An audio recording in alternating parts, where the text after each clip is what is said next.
YS Jagan రెండపాళ్ల పర్యటనలో భద్రతని పూర్తిగా కూటమి ప్రభుత్వం గాలి కొదిలేసిందని గుంటూరు జిల్లా వైఎస్ఆర్సీపీ అధ్యక్షులు అంబటి రాంబాబు అన్నారు.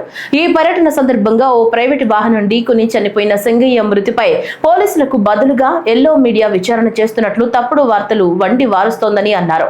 వైఎస్ జగన్ పర్యటన విజయవంతం కావడాన్ని జీర్ణించుకోలేక తప్పుడు కేసులు పెడుతున్నారని, అలానే దుష్ప్రచారం చేస్తున్నారని అంబటి అన్నారు. పోలీసు యంత్రాంగం అంతా కూడా ఏదో ఒక విధంగా దీన్ని వివాదం చేయాలి అనేటువంటి ఉద్దేశంతో వాళ్ళు ప్రయత్నం చేశారు. ఏంటంటే కిరణ్ కుమార్ వెళ్ళి వాళ్ళని పట్టుకొచ్చాడని, ఒక 30-40 మందిని తీసుకొచ్చే ప్రయత్నం చేశాడని రాంచి దాని మీద సింగయ్య మృతుడి యొక్క భార్యను సంతకం పెట్టమని కూడా పోలీసులు ఒత్తిడి చేశారు.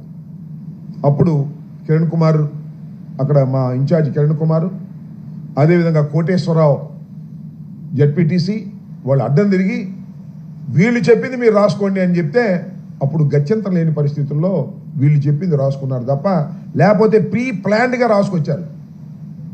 ఎందుకై రాసుకొచ్చారంటే పైనుంచి మాకు ఆదేశాలు ఉన్నాయని చెప్పారు. ఆ తర్వాత నేను వెళ్ళి కూడా వాళ్ళకి చెప్పాను, మీరు ఏమి చెప్పాలనుకుంటున్నారో అది వాళ్ళు రాసిన దాన్ని చదువుకొని మీరు సంతకం పెట్టమన్న తర్వాత ఆ చీలి సింగయ్య గారి భార్య, వారి బంధువులు కూడా చదువుకొని వారు చెప్పిందే రాసి ఇచ్చారు. లేకపోతే దానిలోనే ఎవరో ఒకరిని పెట్టాలనేటువంటి కుట్ర అప్పుడే ప్రారంభమైందని ఈ సందర్భంగా నేను చెప్పదలుచుకున్నాను. ఆ తర్వాత నాకు చాలా చిత్రం ఏంటంటే దీన్ని పెద్ద రాజకీయం చేయాలనే ప్రయత్నం చేస్తున్నారు. ఇవాళ అసలు ఇన్వెస్టిగేషన్ అథారిటీ అనేది పోలీస్ డిపార్ట్మెంట్ లాగా లేదు. ఆంధ్రజ్యోతి, ఈనాడు వాళ్ళే ఇన్వెస్టిగేషన్ అథారిటీ, వాళ్ళే కేసు ఇన్వెస్టిగేషన్ చేస్తున్నారు. సింగయ్యను బలి తీసుకున్న జగన్ వాహనం, నాకు అర్థం కాలేదు. ఇది యాక్సిడెంట్, ఆయన చనిపోయిన మాట వాస్తవం, పోస్ట్ మార్టం చేశారు, యాక్సిడెంట్ జరిగింది.